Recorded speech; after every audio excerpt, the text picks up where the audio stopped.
Hey guys, what's up? Welcome to my video. Uh Man, I'm at the park right now. Parked at the park. It's raining out and my car won't start. I'm having issues starting my car. I'm having issues cranking up my car. Oh man, so I pretty much, this car worked fine the whole entire day. Wasn't any kind of warning or anything like that with the car not starting. I went to the park, pretty much just walked around for 2 hours. It was getting dark. I came back to my car, tried to start it just to go home, and this situation happened where it's doing absolutely nothing as far as cranking up is concerned. And this sucks a lot. But here's the thing about it. Originally, I thought it was the battery because I haven't changed the battery in a long, long while. We're talking about like maybe 2-3 years. So anyway, I turned on my headlights just to see, how bright they were. I don't think 2 hours, if I left anything on, I don't think I left the light. I'm pretty sure I didn't leave my lights on. Anyway, I went out, turned the headlights on and try to see whether they were bright or not. Considering it's overcast out and it's kind of drizzling, they're pretty bright. Those headlights were bright. So I assume it wasn't the battery. But I can't be 100% sure of that. I was, with my headlights that bright, I should be getting a little, a slow crank, something like a little slow crank or something like that. But I was like, I didn't hear anything except for, a click. That's all I heard was a click. I must have tried the whole entire time. I must have tried like 15 times to try to turn it on, and all I heard was a click. Originally I was thinking, okay, I had an Altima that had the same issue where it wouldn't start, and a lot of there were some videos that said it was the brake switch. So going back to that, I was like, maybe it was the brake switch that was the problem. So I had somebody check my lights out, my brake lights from the back while I put my foot on the brakes, and the brake lights were bright. They were working. At that point, I knew that it was not the brake lights, that it was not the brake switch that was the problem. All right, I could rule that out. So I ruled that out. All right. So as far as the battery is concerned, I opened the hood up, and I was looking at the battery, seeing whether there's any kind of corrosion on the battery. There wasn't a lot of corrosion on there. It was pretty clean. But I had some orange soda, a can of orange soda I was gonna drink up after the exercise, but I still got it. Anyway, I went out and I opened it up and I poured some of it on the two terminals, just to see, maybe I had some luck or something like that, because maybe it was the inside of the terminals from the clamp from the cables that was corroded. Anyway, that cleaned it up pretty good. I came back and tried to start it, and nothing. I heard a click again. I heard a click, but nothing. There was no, the engine wasn't turning. The start, it wasn't starting up at all. There was nothing. The thing about it is, all my electricity work in the car. All right, I had the remote. I opened the doors with the remote. Heard the loud beep beep beep, and all the sounds were good. Radio turned on immediately. Blower motor, and everything on the dash. Everything is fine. Everything works fine. Power windows. Everything works fine except for one problem. I can't get my engine to crank. So at that point, I was like, maybe it's not the battery. Maybe it's not the battery. I'm not sure 100%. The dude who helped me out to check out my brake lights, I actually asked him to help me out with a jump, and he had a truck, helped me out, jumped it, twice. Jumped first time around, it didn't work. Second time around, try to jump it, and nothing. I actually had the cables on there for a couple minutes, but nothing. All right. So, anyway, I could rule out the battery at that point. So at this point, I ruled out the brake switch. I ruled out the battery because it was jumped and nothing happened. So it's not the battery. And I could also rule out the alternator. It's not the alternator because most of the time your alternator, if your car dies out on you with a bad alternator, it dies out on you on the road. I mean, there's a rare chance that you were driving on with just battery power, with just your battery with a bad alternator to the point where you parked it, and then when you came back, it wouldn't start. But the test for that is once you put the cables from another car, or once you boost up the battery, if it was the alternator that was a problem, you would be able to turn on your car. It would turn on, but once you take the cables off or the booster off, it dies out immediately because the alternator is not charging the battery. But that's not the case here because he put cables on the battery and the car didn't turn on at all. So I could rule out the alternator altogether as being the problem. So it's not any of those things. All right. So next up, I was thinking it was a key fob. I was thinking maybe it was the key fob battery. The car wasn't reading it or whatever. But I changed the battery out. Like a couple months ago. All right. I had some issues with the key fob where, I wasn't able to get the doors unlocked unless I was like really, right next to the door with the key fob. Didn't have any kind of starting issue though with that, but I did change out the battery, so I could rule that out. All right, I could rule that out. But if the key fob was the problem, which I actually did a test for that anyway. I actually put it as close to the slot as possible and try to start it. It didn't work. Nothing worked. Didn't do anything. So I could rule out the key fob. All right. So what could it be? I was looking at the negative line, the negative cable from the battery. I was looking at that cable to see whether it was maybe frayed or broken or maybe it was like corroded. Maybe it wasn't, screwed into the frame. It was good. That wasn't the problem. I could rule out the grounds. At least for that ground, I could rule out the crown. Okay.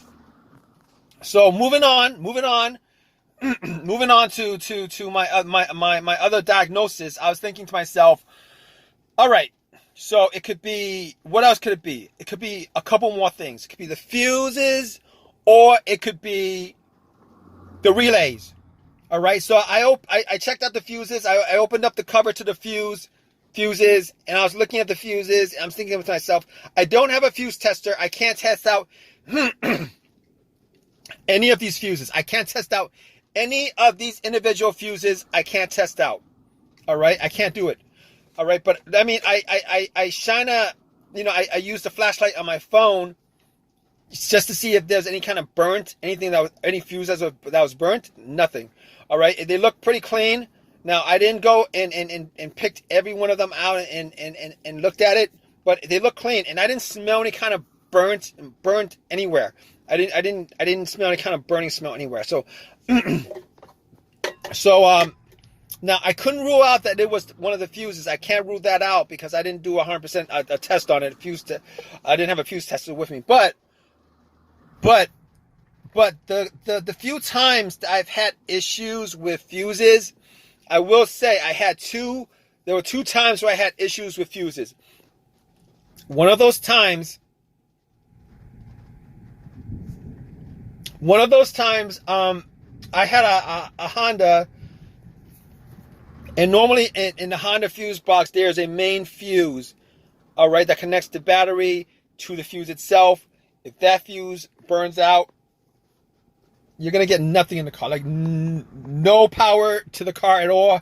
It's 100% dead. There's no connection to the battery. It's 100% dead. That's not the situation I'm having here, because I had full power everywhere in the car, everything, power windows, everything. I have full power. All right. Unfortunately, it just won't crank. So I know it's not the main fuse. All right. This is me just going off the top of my head. It's not the main fuse. The second other time I had a problem, and I'm going to rule out the fuel pump because of this. Other time I had a fuse issue where it caused my car not to start. I think it was the fuel pump, or the PCM of the car's computer that was blown. Swapped out the fuse, and it worked. I mean, it was cranking. It was cranking, but it wasn't getting any gas, so I wasn't able to turn it over. But it was cranking. All right, it was cranking. I just couldn't turn it over. But in this situation, that's not the situation, because it's not cranking at all. So it's not cranking at all. So at least I could rule out at this point the fuel pump. All right, you could rule that out. I could rule that out. Also, thinking about it, I have one of these cheap 1999 OBD2 readers. I have one of these cheap OBD2 readers that I got from Walmart. All right, I plugged it in, and it was giving me no codes whatsoever. Like it's all clean. The computer reads it fine. There's no issues. There's no check engine light. There's nothing, and it did the whole analyzation. Nothing, no problems at all. At that time, I knew that it wasn't the car's computer, because there was interaction between the OBD2 and the car's computer. All right. So as you know, since that's the case, I could rule out maybe a blown fuse to the car's computer. Okay. So I could rule that out. Man, I gotta get a drink of water, man, or something. I wish I had that orange soda with me. But okay. So basically, the only thing that I can think of that's left may or may not be the starter. I'm not 100% sure on that, because I did change the starter out about a year and a half ago.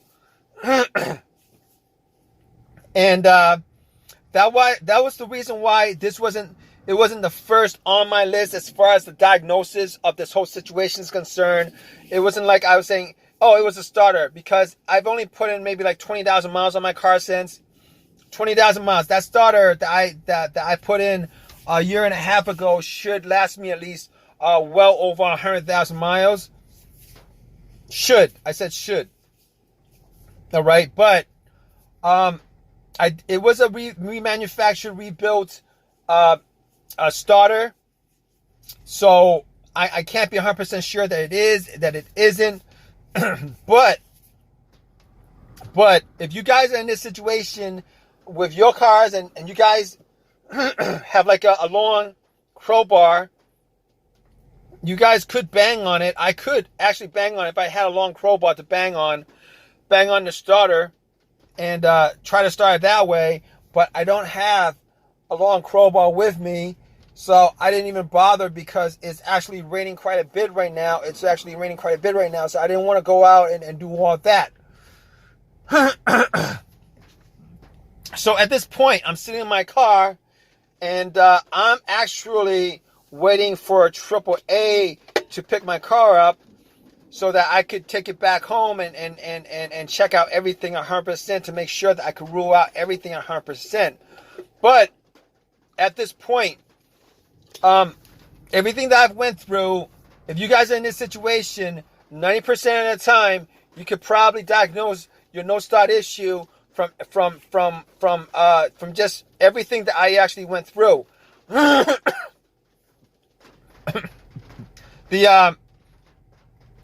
So everything, it's got to be one of those things or the starter, which I'm not 100% sure of.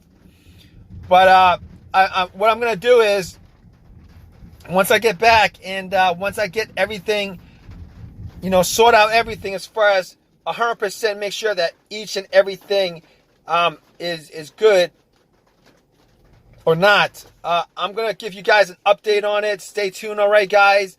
All right, stay tuned, guys. All right, guys, how's it going? So, it took AAA 2 hours for them to get back to pick me up. But I love AAA. I don't have anything bad to say about it. I pay like $120, and they give me 4 rides, 2 of which is like a 200-mile tow service. 200 miles tow, but 4 service calls. But whatever. If you guys don't have AAA, you guys should definitely get it. But back to this whole entire issue that I had with my car. So I got it back. They towed it. I got it back home, and I started doing some tests on it. I did the battery test again. I boosted it with a power pack. Nothing. All right. So it was definitely not the battery. Definitely not the alternator. Ruled that out. As far as the fuses, the relays, did all the tests on the fuses. Not a single one of them was blown. As far as the relay is concerned, I heard a click. Like I told you before, I heard a click every single time. So that click actually came from the relay. So I knew for a fact that the relay wasn't a problem, but just in case, I actually did swap out one relay for the starter relay just to see maybe it was with the relay. I probably should have done that, did that test on the relay, but but it was raining out, and I was just tired. I didn't think of that, but I did that test, and the relay starter did nothing. It didn't start at all. Check out the grounds. The grounds were all good. The grounds were good. Brake switch was good. So the only thing that was left,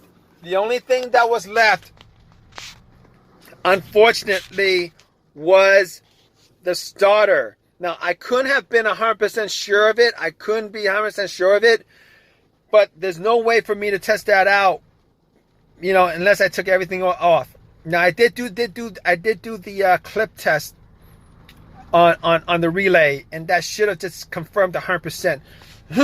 But there's nothing else I could have thought of at the time.